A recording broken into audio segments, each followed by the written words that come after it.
Welcome to Back to the Text Themselves, a series on phenomenology.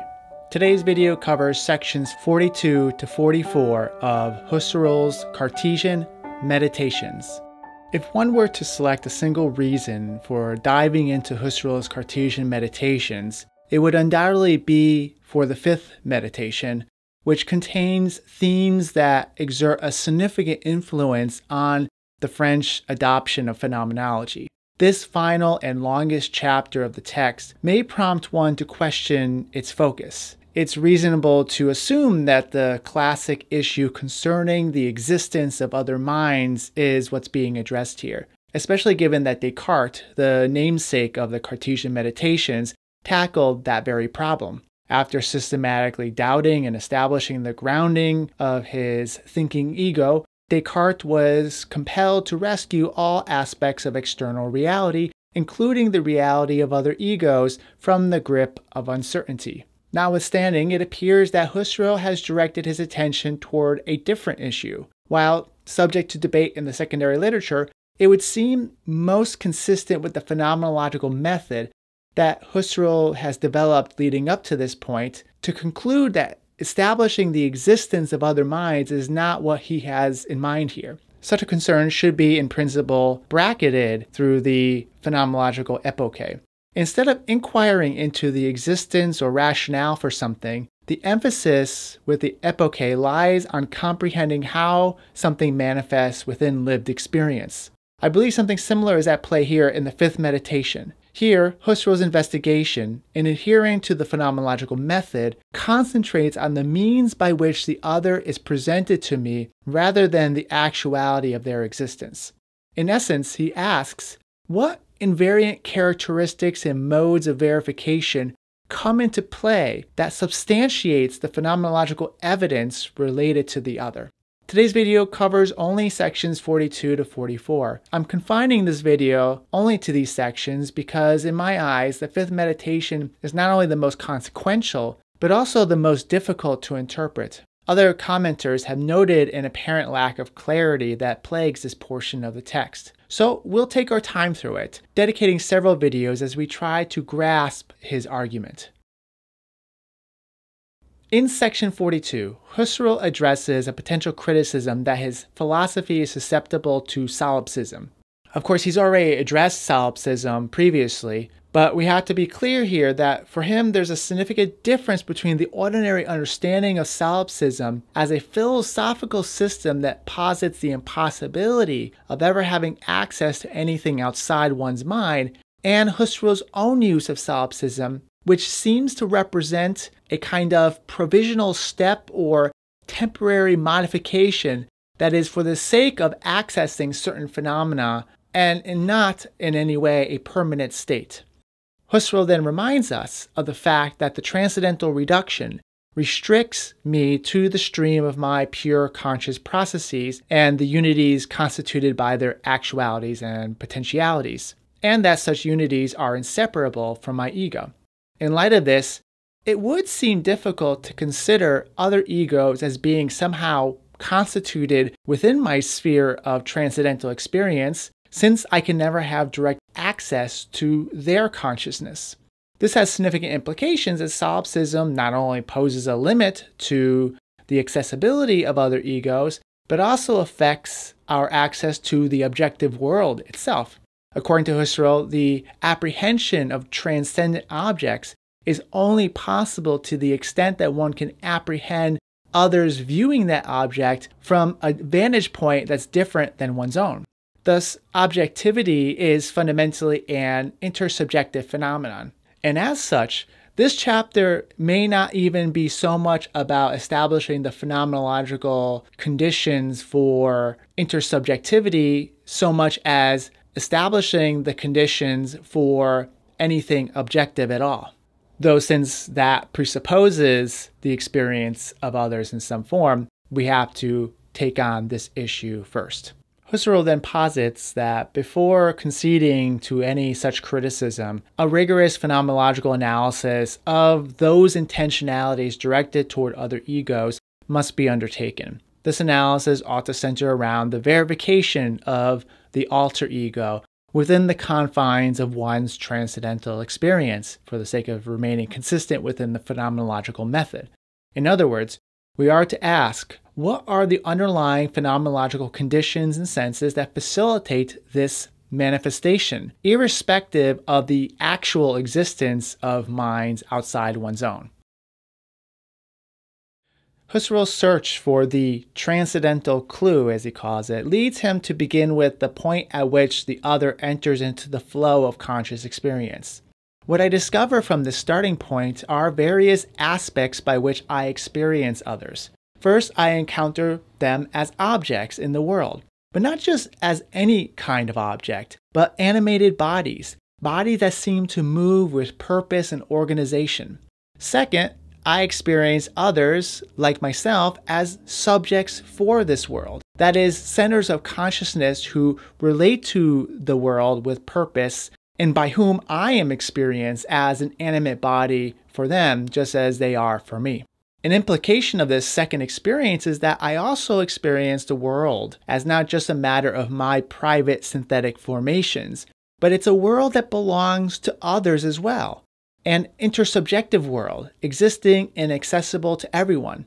At the same time, every one of these centers of consciousness, these egos, experience their own world phenomenon. As such, we have two different kinds of worlds at play. The intersubjective world, which will also be the basis for the objective world, and the world as phenomenon for individual transcendental experience.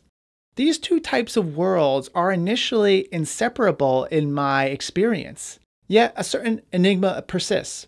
What is then the distinctively characteristic manner by which others enter my experience?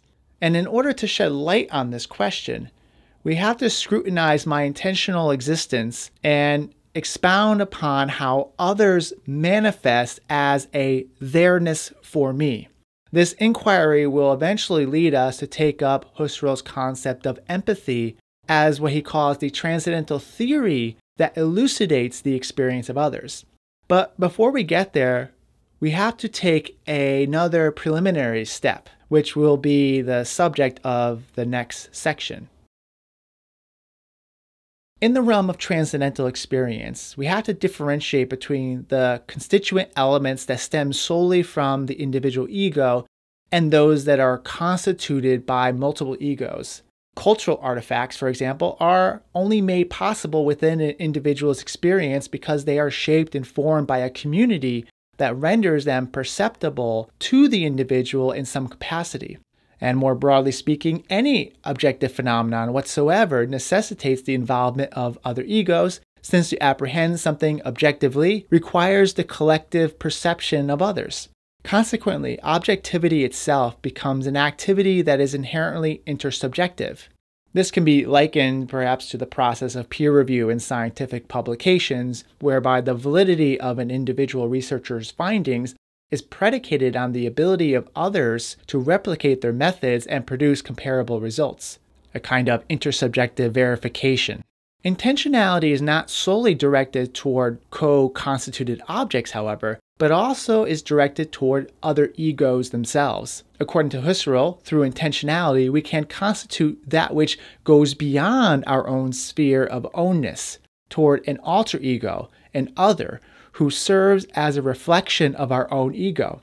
As Husserl himself states, the other, according to his own constituted sense, points to me, myself. The other is a mirroring of my own self, and yet not a mirroring proper, an analog of my own self, and yet again not an analog in the usual sense.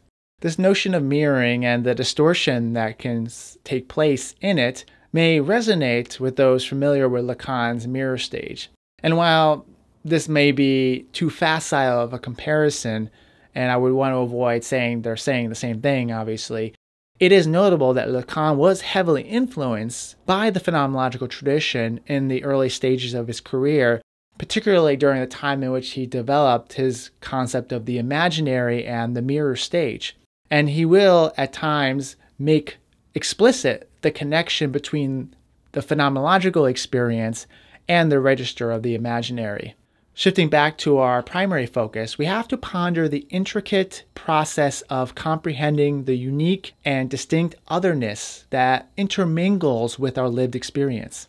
According to Husserl, this requires a peculiar kind of epoche that takes place within the transcendental sphere, one that, surprisingly, suspends all intentionality related to other subjects, limiting ourselves purely to that which is the ego's peculiar ownness, wherein I am abstracted from everything that is other or alien to my consciousness, doing so to the point that I alone remain. This enigmatic move that Husserl undertakes here has stirred up a substantial amount of scholarly debate. One question that might quickly come to mind in reading this part is, how in the world is this novel epoche different from the general epoche we've already discussed? And moreover, given that the overarching aim of Husserl's study is to unveil how others are constituted for oneself, it will initially seem perplexing how this proposal for turning toward a radical subjectivity could possibly provide any kind of solution to this issue in the fifth meditation. How does this not radically reinforce the criticism of solipsism that Husserl led with at the start of this meditation? So here it's important to acknowledge that while we may arrive at a state of radical subjectivity, this is an abstraction that should not be deemed itself radical. This is because we don't completely lose our sense of the shared world, which is dependent upon the presence of others. So what exactly are we doing then? Let's clarify that this epoche, which brackets all that is foreign to my sphere of ownness, takes place within the wider transcendental epoche that itself brackets all that does not lead back to transcendental experience. So we seem to be dealing here with some kind of modification of this original epoche. The purpose of this modified epoche is to enable a clearer differentiation of that which is fundamentally distinct from us. I guess it could be likened to how one can better discern the effects of electronics in their lives by removing them for a period of time. And so similarly, by removing all that does not fall within the sphere of my ownness, I can perhaps better identify and appreciate the unique foreign character that others bring beyond my own realm. To better appreciate the abstract nature of this, it's helpful to reconsider another mode that itself is abstract. So the first abstraction we have talked about is the abstraction that is properly associated with the natural attitude, that is, the world as studied by the scientist.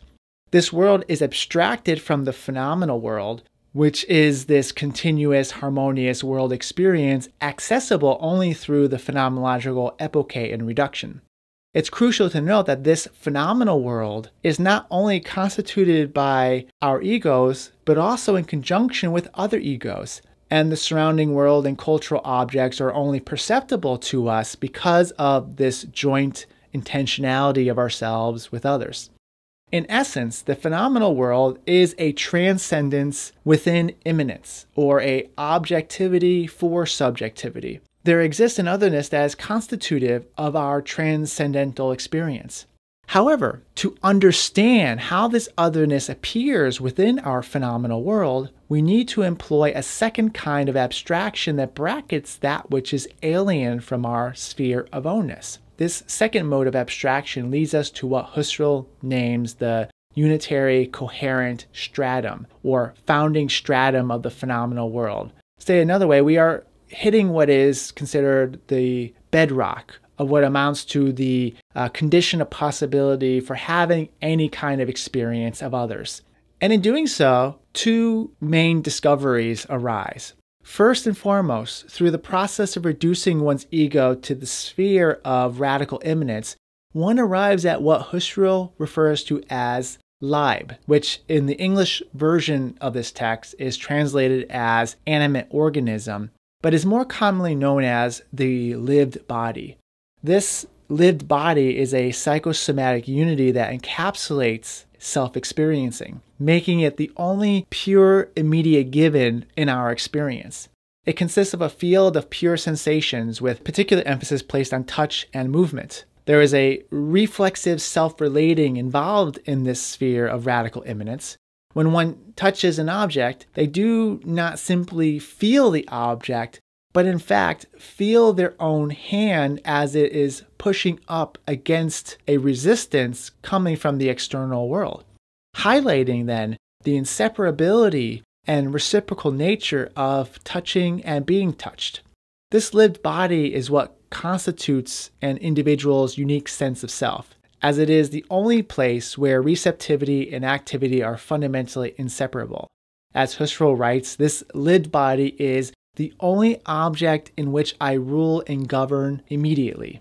So, for example, if I want these glasses to move, I have to first have the thought, take the action, displace them from one area to another. But I didn't have to go through those steps with my hand itself. I can think, and in thinking to move my hand moves. So there's this lack of mediation that one has when it comes to moving one's own body in space, in contrast to moving other bodies in space. Both Michel Henry and Maurice Merleau-Ponty will make great use of this analysis of the body, with it figuring centrally in their respective philosophies, though albeit in notably different ways.